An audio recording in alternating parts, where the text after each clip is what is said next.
So today I'm wearing two hats. I'm speaking on behalf of MaziNnamdiKanu. I'm also speaking on my own behalf. My name is Aloy Ejimako. I'm the special counsel to MaziNnamdiKanu and the indigenous people of Biafra. And I'm speaking to you from a location in Nigeria. The man, MaziNnamdiKanu, is well known. He's everywhere. He's on Wikipedia. He's an internationally acclaimed freedom fighter. But there's just a few things I need to tell you about him. What brought him to limelight was the formation of the indigenous people of Biafra in the United Kingdom in 2012. Simultaneously, he also founded Radio Biafra. And these two organizations were aimed at one thing: liberation for the people of Biafra, or restoration of the former Republic of Biafra that went defunct in 1970. The right to self-determination is a right that is guaranteed internationally, domestically, and continentally. It's within the black letters of Nigerian law at Article 20 of the African Charter on Human and People's Rights. The right to self-determination is guaranteed. So the formation of IPOB did not break any law. Not laws of United Kingdom, not international law, not Nigerian law. But guess what? When MaziNnamdiKanu, who was born in Nigeria, but who acquired British citizenship later on, came to Nigeria in October 2015, the government of President Muhammadu Buhari, which had come to power in May, decided to arrest him.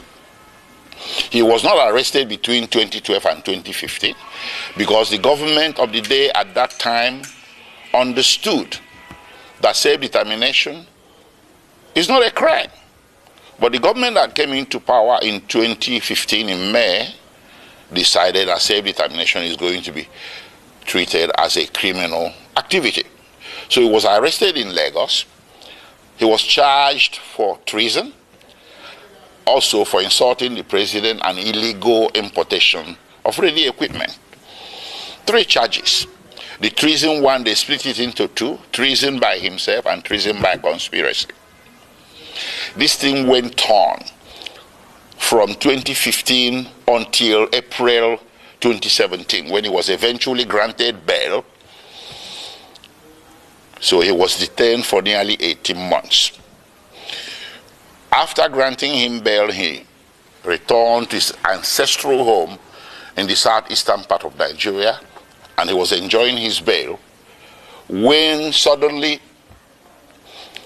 between 10 September and 14 September 2017, the Nigerian army, without any justification whatsoever, levied lethal, massive military operations against MaziNnamdiKanu's ancestral home.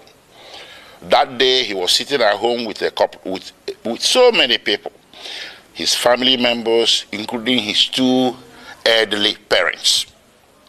The attack was lightning, it was a bleakridge, it was massive, and it was not the type of an attack you will expect a national military force to levy on a civilian location. But they did. At the end of the day, 28 people lost their lives. MaziNnamdiKanu sustained injuries. His parents sustained injuries as well, but somehow, by the grace of God, they all managed to escape. From there, the rest is history. And because there was a national and international manhunt for him by the security forces, which rules of engagement was to shoot, not to maim. If you see MaziNnamdiKanu, if you encounter him anywhere, shoot not to maim. Not to maim, but shoot to kill. That's what they went there to do on 10 September, but they didn't succeed. But it went on. They went on in a manhunt. So MaziNnamdiKanu was forced to flee the municipal boundaries of Nigeria in search of safe haven overseas. Eventually, in May 2021, he settled in Kenya. He entered Nairobi and settled in Kenya somewhere. He never knew that Nigerian security forces, the international branch of it, were laying in wait for him. They laid an ambush for him. So on 19th June 2021, he drove himself to Jomo Kenyatta International Airport on a personal errand. As soon as he drove into the parking lot and alighted from his vehicle, several well-armed security men suspected to be of a mixture of Nigerian and Kenyan security forces swooped on him, grabbed him, abducted him, and put him forcibly in a vehicle and drove away. Well, they didn't take him to the police station. They didn't take him to immigration because he was a foreigner. He should have been taken to immigration. They didn't take him to any official law enforcement facility. They took him to a secret location in Nairobi, a non-official secret location. So in effect, they disappeared him. And they kept him at that secret location for a whole 8 days. And those 8 days he endured horrendous torture. All these are matters of record between the various tribunals and courts before whom this matter has been brought. I cannot begin to give you all the details. Horrendous torture in violation of basic human rights, in violation of the laws of Kenya, Nigeria, and the international community.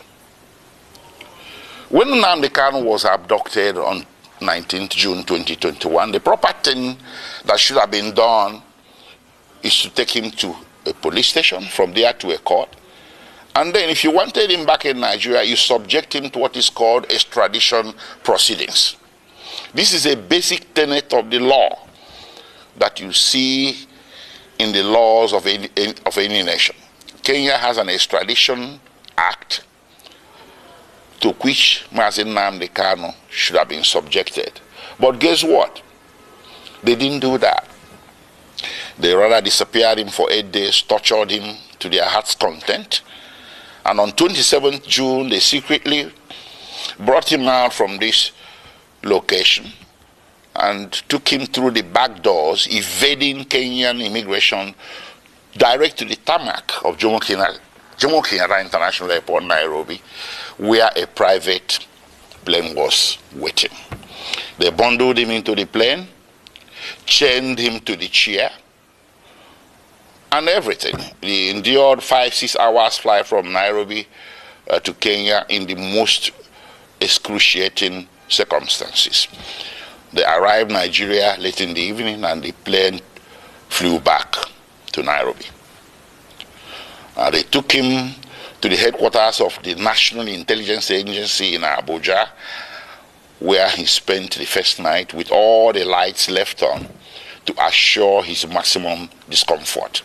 The following day, they transferred him to the headquarters of Directorate of State Security in Abuja. And on the third day, they brought him before the Federal High Court in Abuja. The Federal High Court was well aware that MaziNnamdiKanu has counsel of record. It was an open case, it wasn't a new case, a pre-existing case. But the Federal High Court decided to conduct the arraignment